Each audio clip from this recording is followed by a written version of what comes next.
జై శ్రీమన్నారాయణ. ఓం నమో వెంకటేశాయ. ప్రియ భగవద్బంధువులారా, భాగవతోత్తములారా, ఈరోజు మీకు ఒక విశేషమైనటువంటి శాలిగ్రామంలో రూపం ఉన్నటువంటిదని మీకు చూపించడం కోసం ఈరోజు ఈ వీడియో మాత్రం తప్పకుండా ప్రతి ఒక్కళ్ళు కూడా మీకు తెలిసిన వాళ్ళందరికీ కూడా షేర్ చేస్తూ, ప్రతి ఒక్కళ్ళు కూడా దీంట్లో ఓం నమో నారాయణాయ అని అందరూ కూడా కామెంట్ చేయండి. ఎందుకంటే ఇప్పుడు నేను చెప్పేటువంటి విషయం చాలా అరుదుగా మనకి కనిపించేటువంటిది.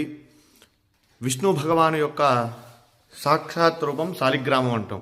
మనం శాలిగ్రామానికి చాలా విశేషమైనటువంటి విశిష్టత ఉంది. శివస్వరూపంగా మనం శివలింగాన్ని అయితే ఏ విధంగా అయితే ఆరాధిస్తామో అలానే భగవంతుడు శ్రీ మహావిష్ణువు శాలిగ్రామంలో నిక్షిప్తమై ఉన్నాడన్నది కూడా అంత వాస్తవం అని చెప్పి మనకు కూడా మన శాస్త్ర పురాణాలు చెబుతూ ఉన్నాయి. అలానే దానిలో భాగంగా